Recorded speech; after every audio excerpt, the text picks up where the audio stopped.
오늘 본문 말씀은 이 사순절 첫 번째 주일 이 마가복음 본문으로 시작이 되는데 1절에 보면 하나님의 아들 예수 그리스도의 복음의 시작이라 이렇게 시작됩니다.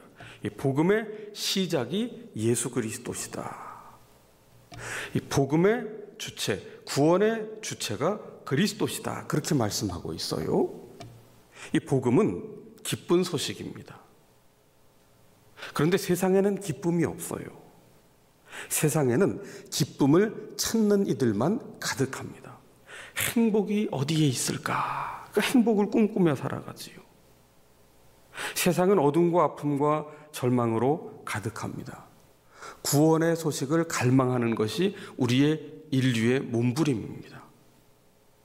그래서 인류 역사를 돌아보면 지금까지 모든 지식과 문명을 통해서 유토피아를 건설하려는 시도를 한 것이 인류의 역사입니다. 그러나 이 유토피아란 무엇입니까?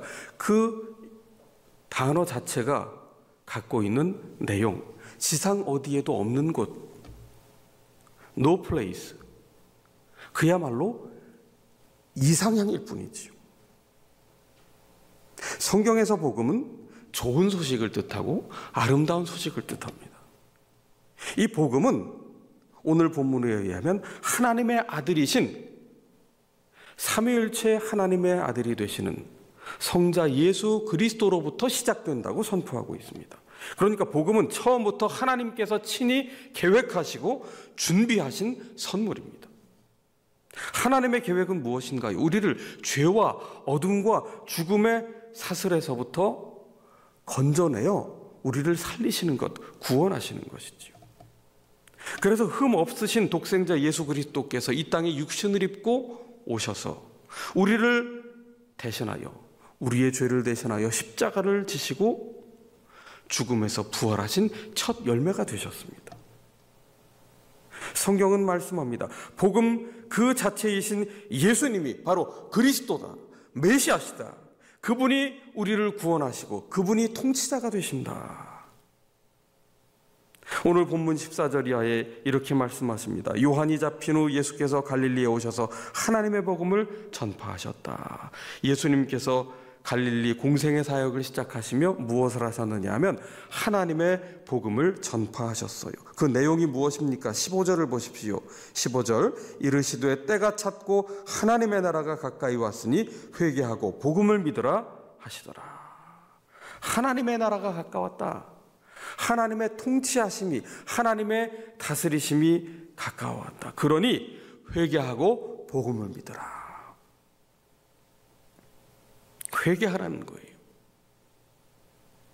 우리가 꿈꾸던 이상향, 우리 스스로의 힘으로 우리를 구원하여 유토피아를 이루려던 이 모든 노력과 기대로부터 돌이켜 회개하여 복음 그 자체이신 예수 그리스도를 믿으라.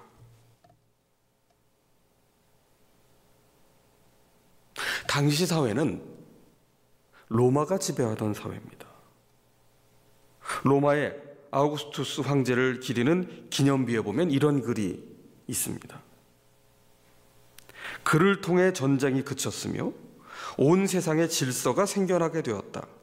그 신 아우구스투스의 탄생일이야말로 그를 통해 모든 사람에게 온 세상을 위한 복음들의 시작이었다.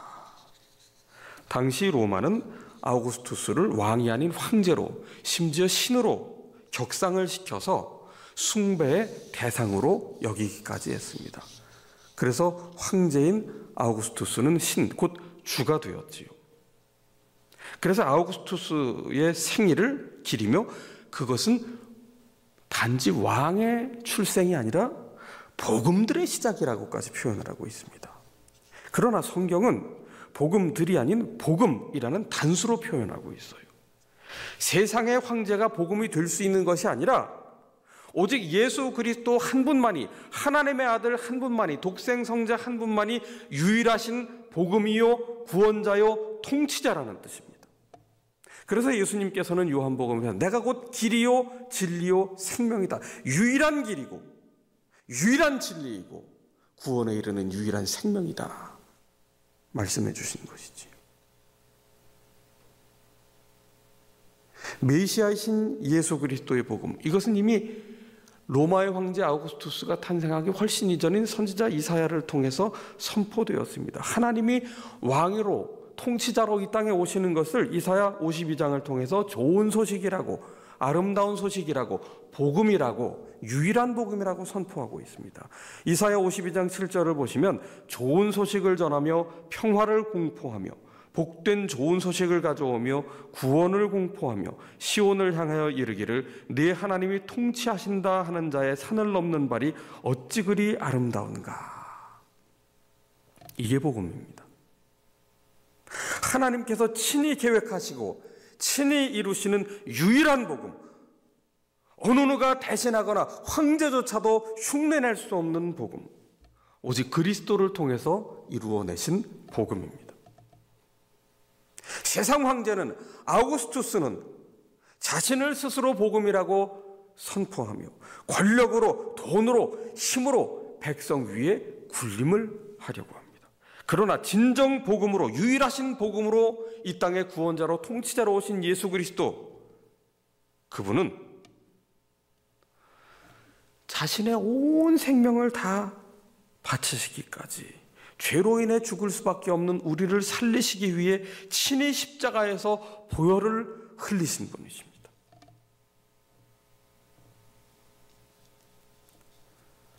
코로나로 직격탄을 맞은 대구 지역, 거기에 동산병원, 성서병원이 있지요. 선교사에 의해 세워진 병원입니다. 이 병원에서만 이 확진자를 진료하던 중에 감염된 간호사가 20명이에요. 그 중에 한 간호사가 인터뷰를 하며 이런 말을 합니다. 동료 간호사들이 하나 둘씩 격리될 때마다 너무 두렵습니다. 그래도 피할 생각은 없습니다. 제가 해야 할 일이니까요. 확진자를 돌보려면 의료진의 헌신과 수고 없이는 불가능합니다. 마스크를 구하기 어려운 여건은 의료진도 마찬가지입니다. 일회용 그 마스크를 며칠째 사용을 한다고 합니다. 그럼에도 불구하고 본인이 감염될 수 있다는 그 위험을 알고서도 그 진료의 현장에 들어갈 수 있는 용기, 그건 바로 사명이지요. 복음 그 자체이신 예수 그리스도는 어떤 분이십니까? 우리를 구원하시기 위해 이 땅에 인간의 몸을 입고 찾아오셨어요. 이것은 마치 코로나 바이러스에 감염된 환자를 치료하기 위해 방호복도 입지 않고 마스크도 착용하지 않은 채 뛰어드는 것과 마찬가지로 무모한 일입니다. 우리 삶에 코로나 바이러스와 같은 치명적인 바이러스가 있어요. 그것은 바로 죄악의 바이러스입니다. 우리가 지금 바이러스 감염 방지를 위해 얼마나 위생을 철저히 합니까? 하루에 손을 몇십 번씩 씻나요? 휴대용 손 소독제를 갖고 다닙니다. 마스크를 착용합니다.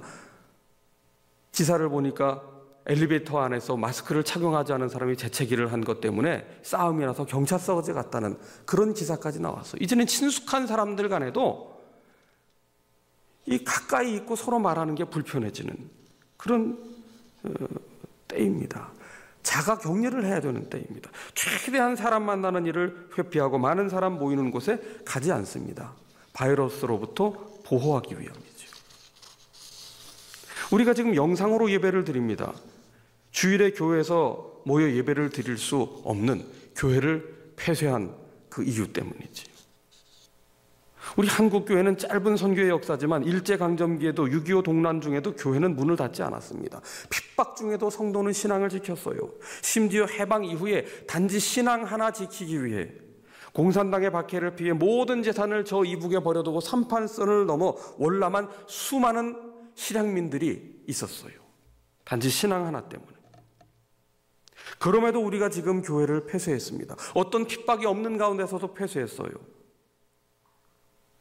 우리가 지금 영상으로 각자의 처소에서 혹은 가정에서 예배를 드립니다. 이것은 신앙이 없거나 믿음이 약하기 때문이 아니에요. 이웃과 국가를 지키기 위한 자기 희생입니다.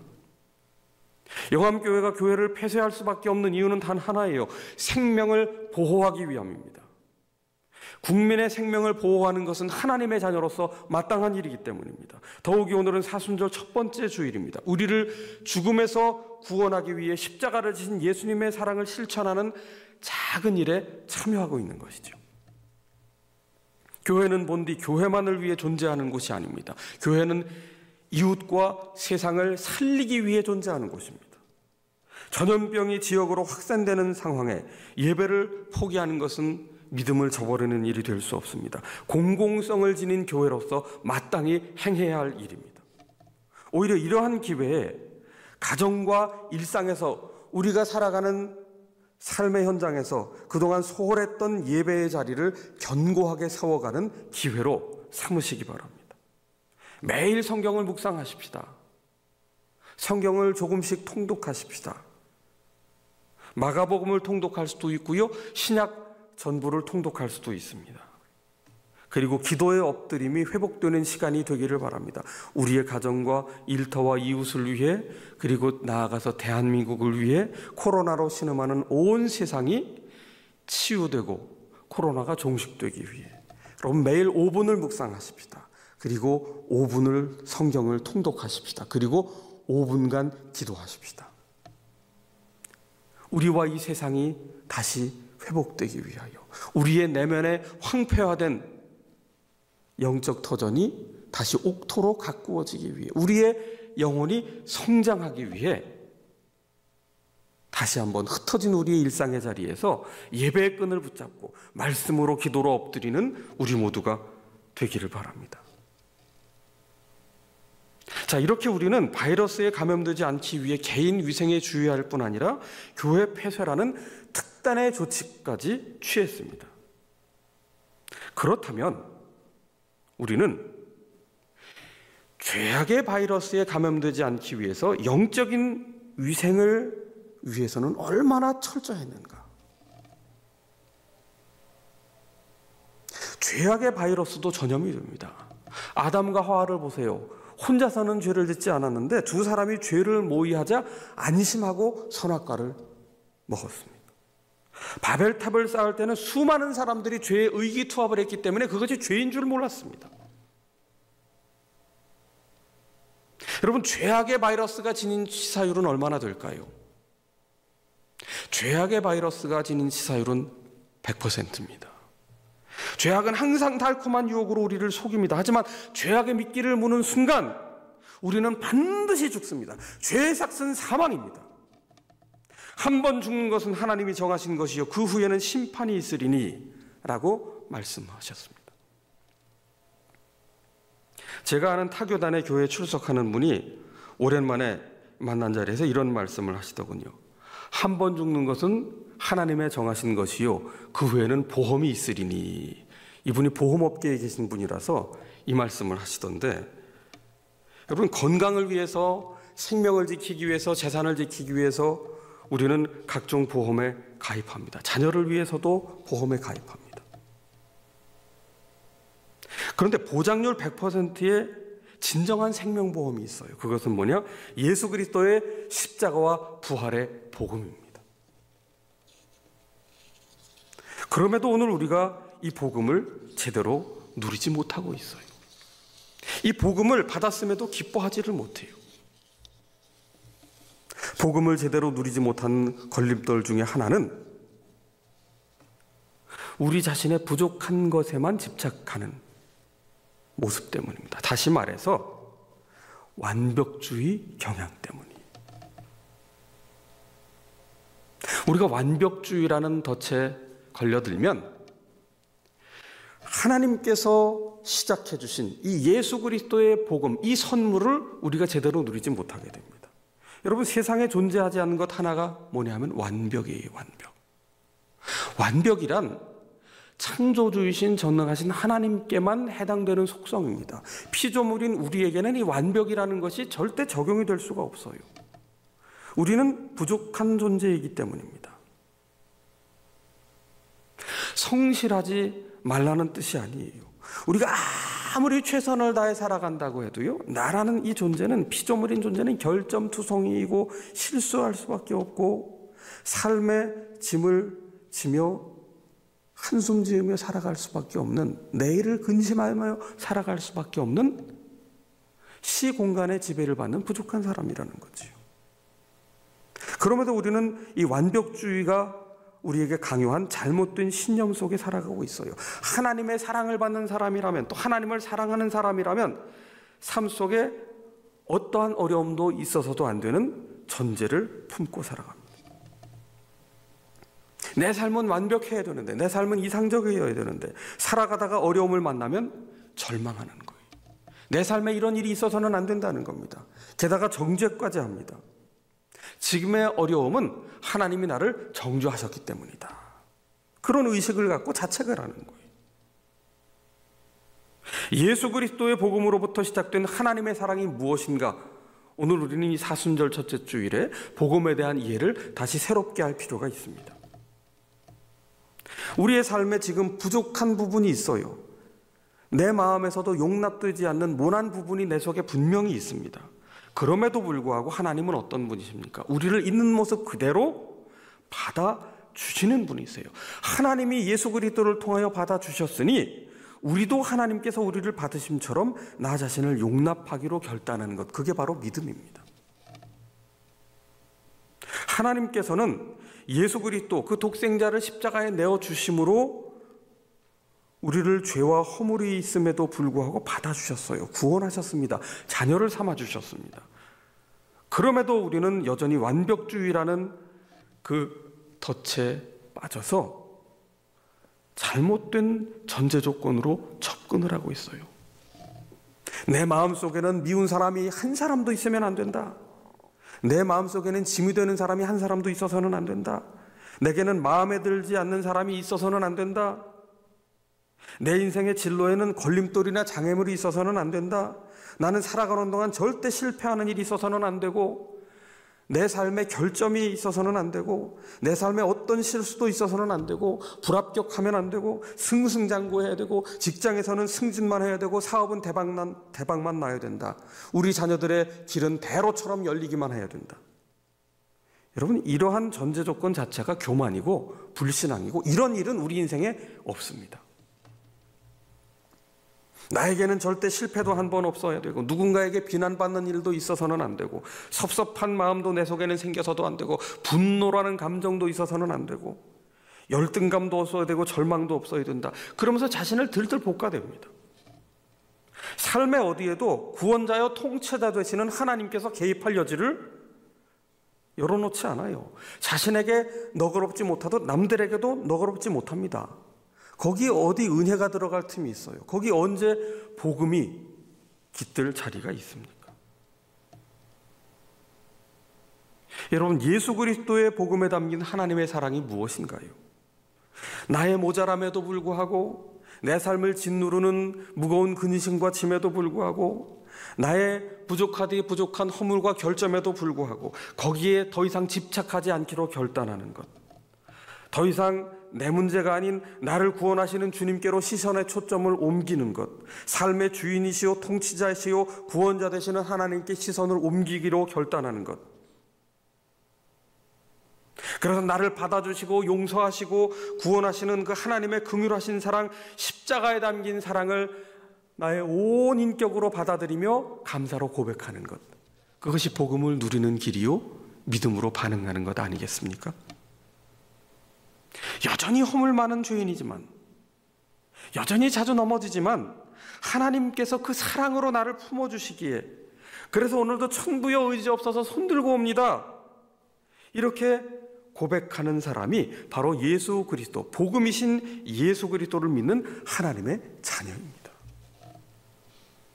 그분은 우리가 죄인 되었을 때 먼저 사랑하기로 작정하신 하나님이시기 때문입니다. 이 사순절 첫째 주일, 조건 없이 우리를 받아주시는 그 하나님의 넓고 크고 측량할 수 없으신 그 사랑의 품에 푹 안기는, 그래서 우리의 영혼이 안식을 누리고 노임을 얻는 그런 사순절이 되기를 바랍니다.